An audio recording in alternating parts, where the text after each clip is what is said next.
Hey everyone, it's Christine Ernst, the Fat Ass Cancer Bitch, coming to you from the Cozy Writing Cottage here on Saturday, October 19th. I saw the Comet last night. Comet Atlas.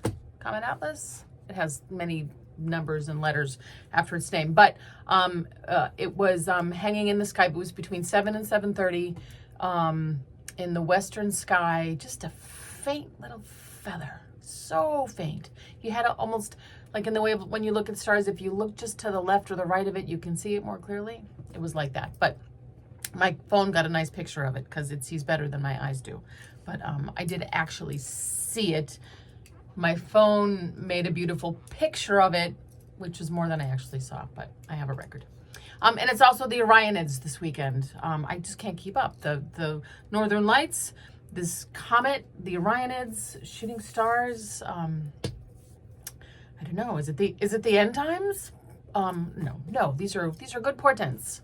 I hope. I've been listening to the BBC, trying to avoid all the news, the election cycle, which is just grueling. But even the BBC is filled with election coverage. I'm gonna switch to one of those pop stations for the next couple of weeks. So last weekend, family was visiting and we all had a nice supper here. Chicken enchiladas and coconut rice, 10 of us smashed around the kitchen table in our tiny house. We love our bread, we love our butter, but most of all, we love each other. This is our grace. We say this at every meal. You should too. Hold hands. It's not religious. It's just acknowledging that we are gathered, and that's important. After dinner, we head outside into the cool night, spread around the fire pit in our backyard for dessert, ice cream sundaes. Butter pecan, one of the finest flavors. Chocolate Oreo, coffee chip, also good, and hot fudge, butterscotch, whipped cream, maraschino cherries, and nuts, all of it. All of us, wrapped in frozen thick sweaters, eating ice cream, poking the fire, laughing. We are a game-playing, competitive kind of family, so we play a round of fruit and vegetable charades, as one does. Kaz does an eggplant, Libby is an avocado, Marnie is a clementine, of course, which naturally leads to several rounds of if you were. If you were a movie, what would you be?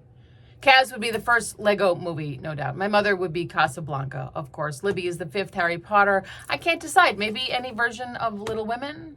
Then someone asks, if you were a holiday movie, what would you be? Michael is It's a Wonderful Life. My sister is The Holiday. Kaz insists that he is Die Hard, but he is so not. Julia says first that I am Love Actually, but then says I am really The Muppet Christmas Carol, and I totally am. That is the best Christmas movie ever. More of this. If you were a song, if you were a candy bar, if you were an animal, which of course leads to my mother, the matriarch of us all, going around the group telling each of us what kind of shoe we are. We sit hushed and expectant as she goes around the circle, her face aglow in the firelight like a witch casting a spell. She doesn't look like a witch, but I meant just the firelight on her face. It was kind of spooky. She turns to me first.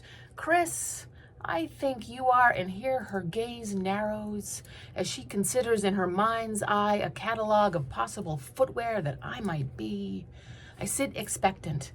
Am I a Dansko clog? The most obvious choice, Mama. Or maybe a green rubber garden welly. What about a high-heeled mule? Or that red pointy-toed Santana slip-on with the stacked heel, the brown Chelsea booty with the lug sole, the Birkenstock sandal, the hiking shoe, the sexy knee-high black suede zip-up boot with the silver buckle? Mama, what about... Chris, she says finally, with deep conviction, you are a white suede buck with a red rubber sole. I am nonplussed. But I have to agree.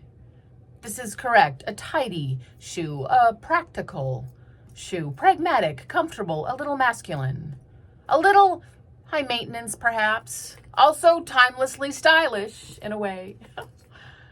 The fire pops and hisses as she speaks to each of us in turn. My husband, Michael, is a desert chukka boot, the footwear of very cool movie stars. My sister, Cal, though, is a saddle shoe. White and black. A saddle shoe? My sister spits. She chafes at this, and rightly so. I don't blame her, as she really is more of a delightful T-strap. Maybe even a whimsical espadrille, but my mother is firm. You are a saddle shoe, Carolyn. My mother and sister will have to work this out later.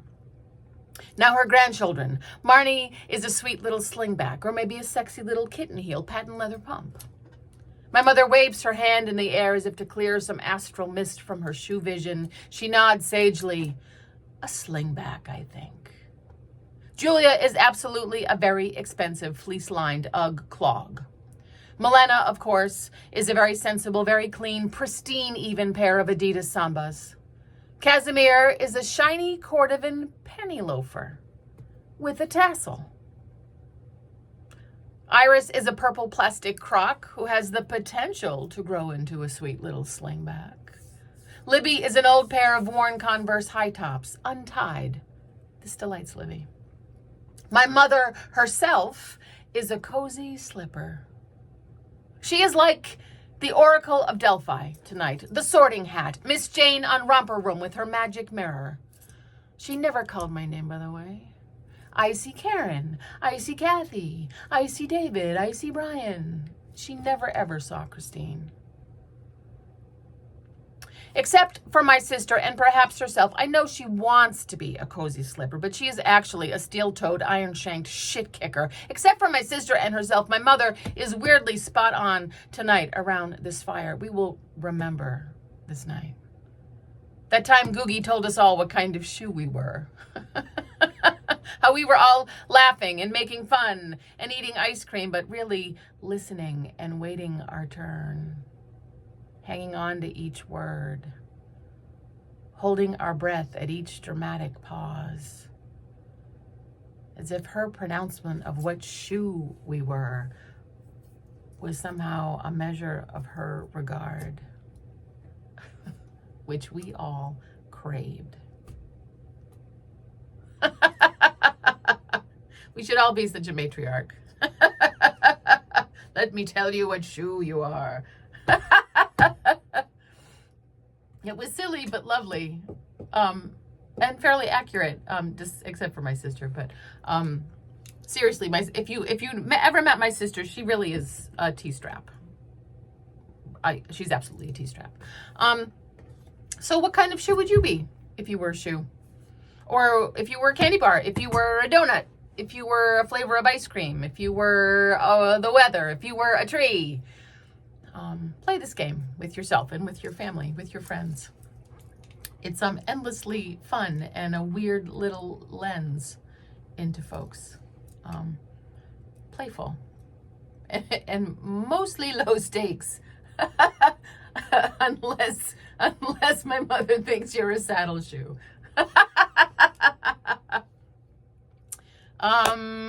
Go look at the sky tonight and tomorrow night. It's a very bright moon, so not the best viewing for meteors, but worth a look if you look to the other end of the sky. I'm not sure where the radiant point is for the Orionids. I think it's a specific point, so I'm not sure where that is in orientation to the moon, but look at the sky anyways. Even if you don't see a shooting star, you probably will, but even if you don't, it's still time very well spent. Enjoy the beautiful weather. Go play a game. Go get yourself an ice cream sundae. You are beloved. Come as you are. In whatever shoes you're wearing. Whatever shoe you happen to be. Come as you are. My beloved friends. See you next week.